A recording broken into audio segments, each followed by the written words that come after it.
6 na lalaki, isang fishing boat, gabi, hindi sila mangingisda. At ngayong gabi, 3 panig ng mundo ang nagpapainit ng armas. Isa sa kanila malapit sa atin. Sa loob ng gabi noong 1 ng Mayo, 2026, 6 na miyembro ng Islamic Revolutionary Guard Corps ang lumusot sa hangganan ng Kuwait gamit ang isang rented fishing vessel. Ang target, ang Mubarak al-Kabir Port sa Bubiyan Island, isang port na pinunduhan ng China bilang bahagi ng Belt and Road Initiative. Hindi simpleng fishing boat ang ginamit nila. Ayon sa assessment ng Kuwait, ito ay taktikal na pagpasok.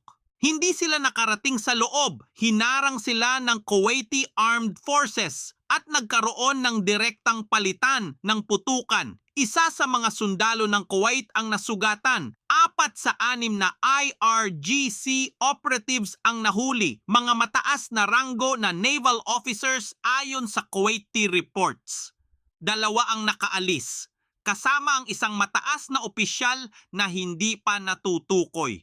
Ang tugon ng Tehran, aksidente lang daw. Sinabi ng Iran na ang kanilang mga opisyal ay nasa routine patrol lamang at naligaw dahil sa navigation system failure. Pero ayon sa mga analyst, ang gagamitin mong civilian fishing boat para sa routine naval patrol habang may aktibong ceasefire sa rehiyon ay isang paliwanag na mahirap paniwalaan. Kaya naman mahalaga ang Bubiyan Island. Ang Mubarak al-Kabir Port ay hindi basta port. Ito ay isang multi-billion dollar na proyekto na direktang nakakonekta sa China's Belt and Road Network. Kung masagasaan ang port na ito, hindi lang Kuwait ang maaapektuhan. Ang supply chain ng buong rehiyon at ang impluwensya ng China sa Gulf ay maaapektuhan. At ito ang nakakainteresante. Ngayong araw ding ito, si President Trump ay nasa Beijing para sa high-stakes na pagbisita at ang Iran ay nasa agenda. Ginamit ng Amerika ang insidenteng ito para i-justify ang patuloy na naval blockade ng Iran.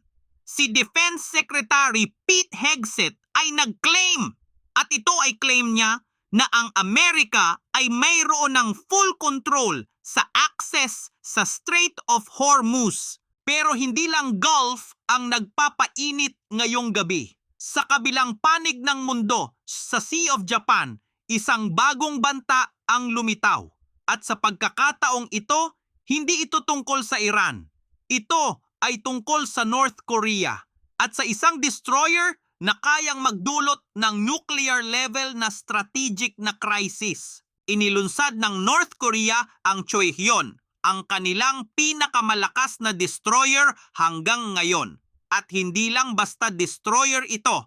Ayon sa mga ulat at sa North Korean state media, nag-test fire ito ng cruise missiles na kayang magdala ng tactical nuclear warheads. Ang range around 2,000 kilometers, sapat na para maabot ang mga pangunahing base ng Amerika at Japan sa rehiyon.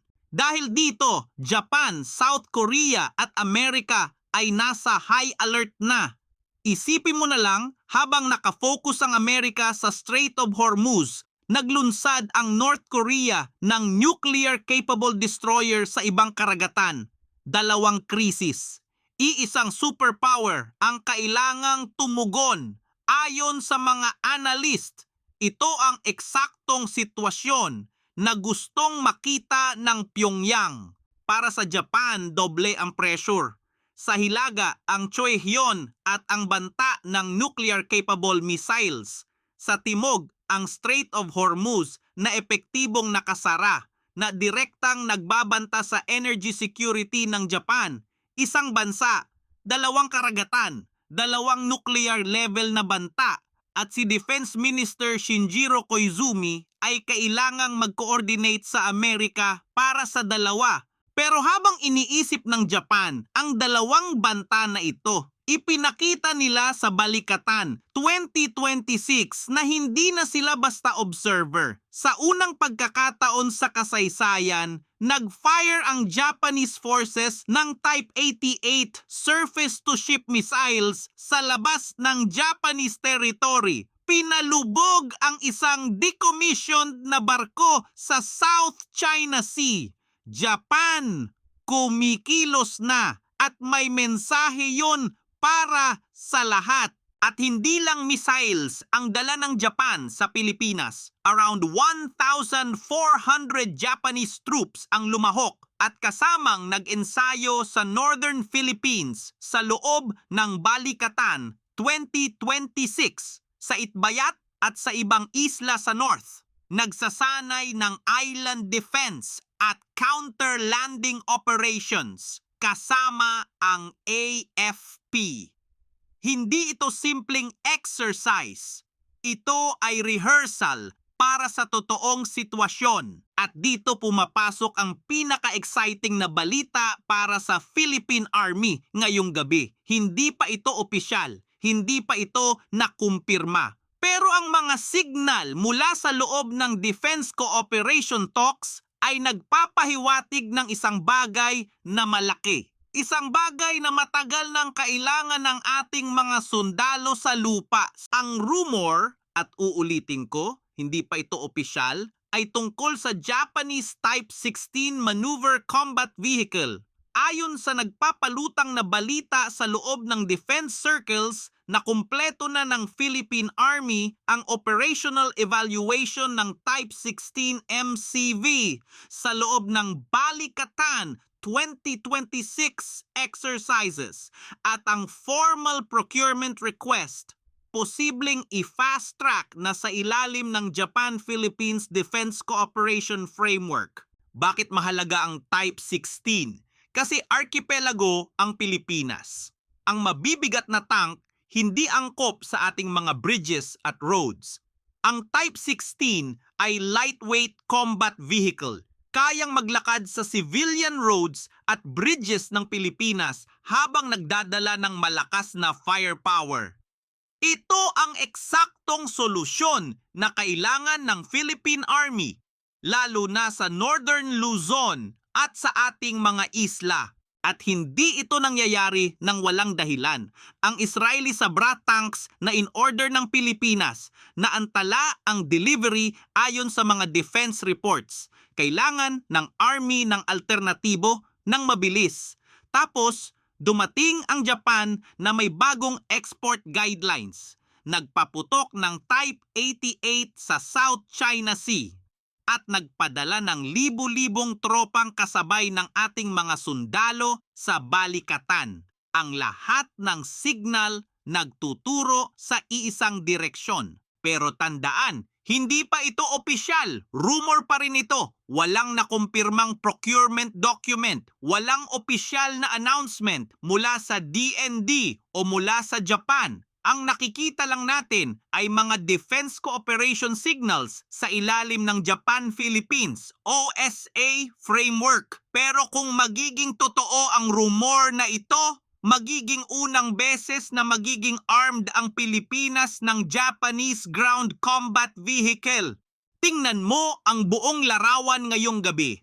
Ang Iran ay nagsasagawa ng shadow war operation sa Gulf habang may ceasefire pa. Ang North Korea ay naglulunsad ng nuclear-capable destroyer habang abala ang Amerika sa Hormuz. At ang Japan, ang dating pasipista na Japan, ay nagpaputok ng missiles sa labas ng kanilang teritoryo at posibleng naghahanda para sa mas malalim na defense cooperation sa Pilipinas. Para sa Pilipinas, ang lahat ng ito ay may direktang epekto. Ang Strait of Hormuz ay nakakaapekto sa ating energy imports. Ang Chuehyun ay nagbabago ng threat landscape sa ating rehiyon. At ang Type 16 rumor, kung magiging totoo, ay nagpapakita na ang Japan ay handang armasan tayo para sa totoong gera sa lupa. Hindi tayo bystander sa lahat ng ito. 3 kwento, iisang mensahe. ang mundo ay nagbabago ng mabilis at ang Pilipinas ay nasa gitna ng lahat ng ito. Bubiyan Island, patunay na hindi pa tapos ang Iran. Choehyun, patunay na lumalago ang North Korea. At ang Type 16 rumor, kung magiging totoo, patunay na ang Japan ay seryoso sa pagprotekta ng Pilipinas. Mag-like at mag-subscribe at panoorin ang mga video na nasa screen ngayon.